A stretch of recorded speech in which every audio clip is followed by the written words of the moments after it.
ዛሬ የምንጓዘው መንገዳችንን አድማሱን አቋርጦ 500 ኪሎ ሜትሮችን ጥሶ ወደ ምስራቋ ኮከብ ያመራል። የምንገሰግሰው የስንት ጥበብ መናኸሪያ፣ የስንት ሚስጥራት ማዕከል፣ የፍቅርና የናፍቆት ተምሳሌት ወደ ሆነችው የዘመናት ጥልቀት በልቧ ወደ ቋጠረችው ድንቋ ምድር ሐረር ነው። ይህንን የታሪክ አሻራ ፍለጋ የምናደርገውን ታላቅ ጉዞ የጀመርነው ከአፍሪካ መዲና ከጥቁሯ ሕዝቦች ኩራት ከአዲስ አበባ መንደር ነው። ገና በጠዋቱ ፊታችንን ወደ ፀሐይ መውጫዋ ወደ ብርሃኗ አቅጣጫ ዙረን መንገዱን በናፍቆት እየቀዘፍነው እንገኛለን። እያንዳንዱ ማይል ወደፊት ሲገሰግስ ነፍሳችን የዚችን ጥንታዊት ከተማ የቅጥር ግንብ ለማየት ትጣደፋለች። የአባቶቻችንን የቅኔና የኪነ ህንፃ ጥበብ የፍቅርና የመቻቻል ህያው ምስክር ለመዳሰስ ጉዟችንን ቀጥሏል። እናም እነሆ በሩቅ ያ የዘመናት መገለጫ የሆነው የጀጎል ታሪካዊ ግንብ መግቢያ በር በአይናችን ፊት ፍንትው ብሎ ተከሰተ። ወደዚች ቅድስት ከተማ መግባት ማለት ዝም ብሎ ሌላ ምድር ወይም ሌላ ክልል መርገጥ ብቻ አይደለም።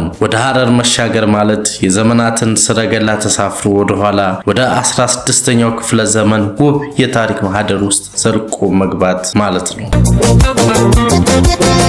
ከተማዋ ከባህር ጠለል በላይ በ1885 ሜትር ከፍታ ላይ ተስማሚና ማራኪ በሆነ ወይና ደጋ የአየር ጸባይ ተንሳፋ ትገኛለች። ይህ በታላቁ አሚር ኢብኑ ሙጃሂድ የተገነባው የጀጎል ግንብ ከተማዋን ከወራሪዎች ክንድ ለመከላከል ብቻ የተቆመ የድንጋይ ክምችት አይደለም። የራሷ የሆነ አቻ የማይገኝላት ያማረና የረቀቀ የከተሜነት ስልጣኔ ፈጥራ ለዘመናት እንድትኖር ያደረገ የታሪክና የጽናት ታላቅ የድንጋይ ጋሻ ነው። ወደ ውቧ ጀጎል እምብርት የሚወስዱ 5 ታሪካዊና ሚስጥራዊ በሮች አሉ። ሐረር ለዘመናት የምስራቁ ዓለም የንግድ ማዕከል ሆና ስትነግስ ከመሃል ሀገር ከአፍሪካ ቀንድ እና ከአረብ ሀገራት ጋር በንግድ መስመሮች ከመገጣጠሟ በላይ በቀይ ባህር ወርቃማ ወደቦች አማካኝነት ከቀሪው ዓለም ጋር በቀጥታ የምትገናኝ የብልጽግና ማህደር ነበረች። ይቺ ድንቅ ምድር በእስልምና እምነት ተከታዮች ዘንድ ከትላልቆቹ ቀጥላ አራተኛዋ የተቀደሰች ስፍራ ተብላ በክብር ትጠራለች። በውስጧም ከ10ኛው ክፍለ ዘመን ጀምሮ የነበሩ የዘመናት ጸሎትና ዱዓ ያስተናገዱ 82 ታሪካዊ መስጊዶች በጉያዋ አቅፋ ይዛለች።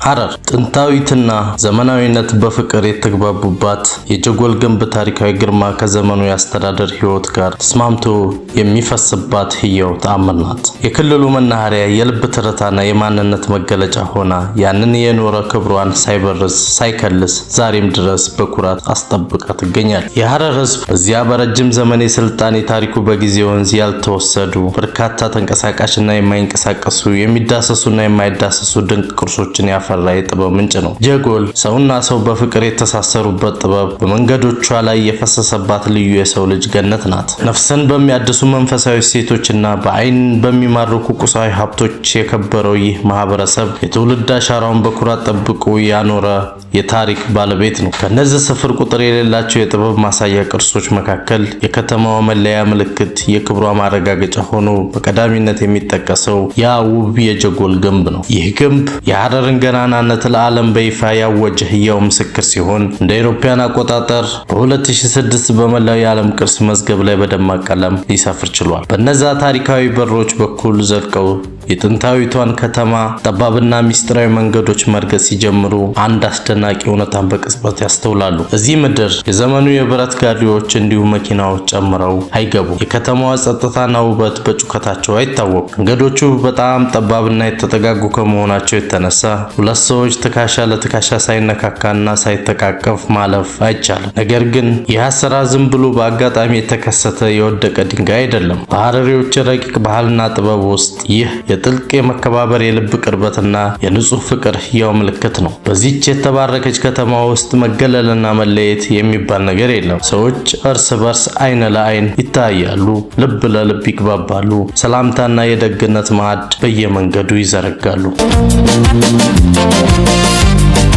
ሐረር በዚያ ከፍተኛ የስልጣኔ ማማ ላይ በደረሰችበት በ16ኛው ክፍለ ዘመን በመላው ምስራቅ አፍሪካ የእስልምና ሃይማኖት ትምህርት ብርሃንና የዓለም አቀፍ የንግድ መናኸሪያ ሆና አገልግላለች። ይህ ገናና ታሪኳ ነው እንግዲህ ዛሬ ለምናያቸው ስፍር ቁጥር የሌላቸው ታሪካዊና ባህላዊ ቅርሶች እናት እንድትሆን ያደረጋት።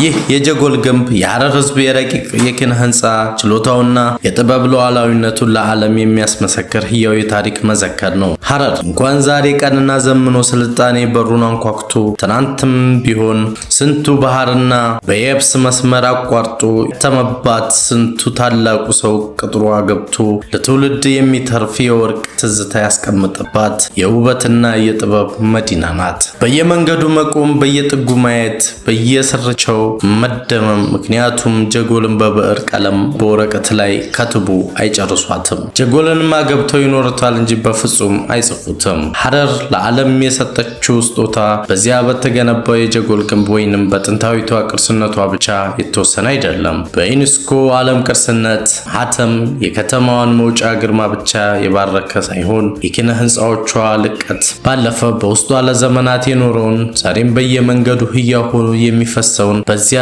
ሰማያዊ እሴትና የሰላም ተምሳሌትነቷ ዓለም ላይ ምርጥ ነሽ ብሎ የሰጣት ምስክርነት ነው። ሐረር ማለት በፍቅር የሚተያዩ ሰዎች በሰላም የሚኖሩ ማህበረሰቦችና ታሪክን በህይወት የሚያኖሩ የልብ ትርታዎች ናቸው። አዎ ሐረር የሰው ልጅ በሰላም በክብርና በፍቅር የመኖርን ጥበብ ለዓለም ያስተማረችበት የሰብአዊነት ማዕከል ነች።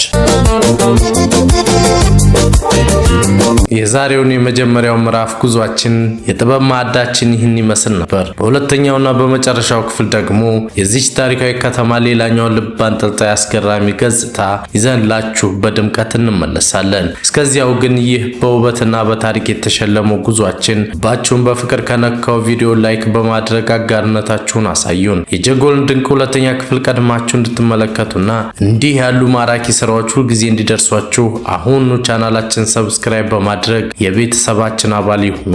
በክፍል 2 ይበልጥ ተደስተን በታሪክ አውድማ ላይ ዳግም እስከምንገናኝ ድረስ በሰላም ቆዩልን። ኢትዮጵያ ለዘላለም ትኑር።